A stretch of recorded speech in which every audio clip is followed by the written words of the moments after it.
C'est par une rencontre tout de même inattendue que commence cette journée.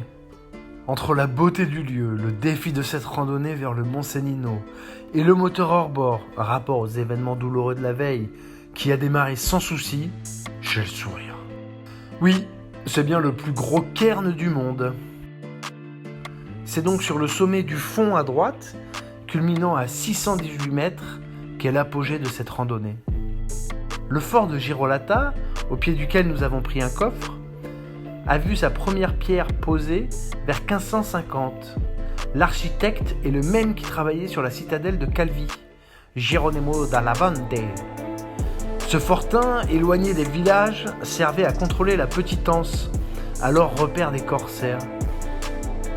L'édifice s'acheva 60 ans plus tard, au bout de la 3e campagne de construction. En arrière-plan, nous apercevons la réserve marine et terrestre de Scandola, créée en 1975. Classée au patrimoine mondial de l'UNESCO, c'est un paysage époustouflant, tant marqué par ses pierres volcaniques rouges ou noires datant de l'ère primaire, que par la richesse de sa faune et sa flore. Il est interdit d'y mouiller la nuit ou de s'y aventurer par la terre.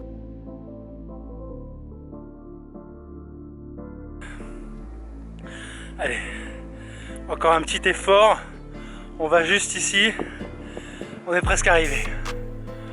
Juste ici, facile à dire. Le seul souci c'est qu'il y a d'abord 200 mètres de dénivelé à descendre et autant à remonter ensuite. Il y a toujours un moment dans la randonnée où t'as pas envie d'aller jusqu'au bout. Bah, ce moment là, c'est maintenant pour moi. Ça va être tellement beau en haut qu'on va continuer à se motiver. Je fais juste une petite pause. Pendant la pause, j'en profite du coup pour jouer un peu avec mon focus d'appareil photo. Je prends plus de temps pour admirer ce paysage sans conteste incroyable.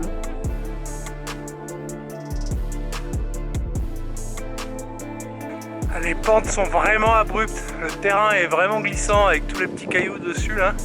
C'est pas un chemin de randonnée qui est fréquemment utilisé, mais par contre c'est quand même vachement joli.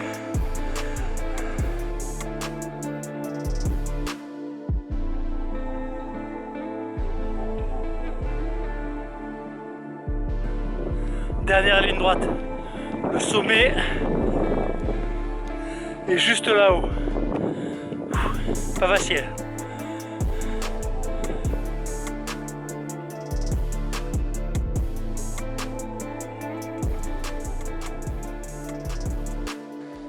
Et voilà, arrivé au sommet et pas peu fier.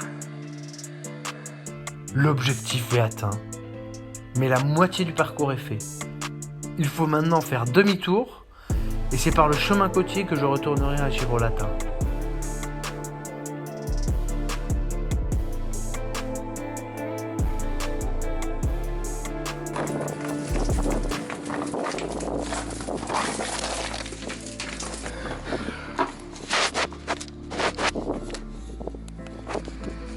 Fais le malin, tombe dans le ravin.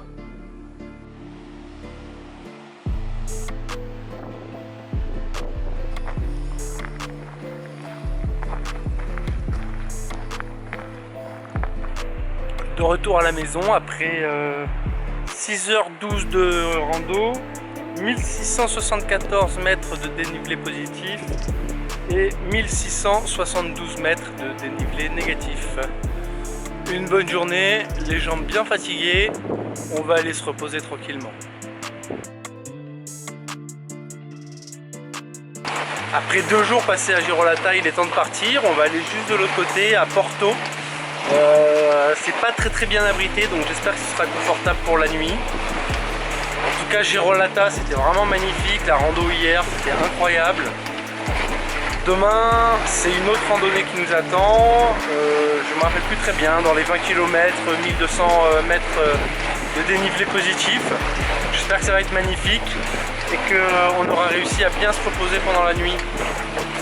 Et hier, on était où? Hier, on était tout là-haut.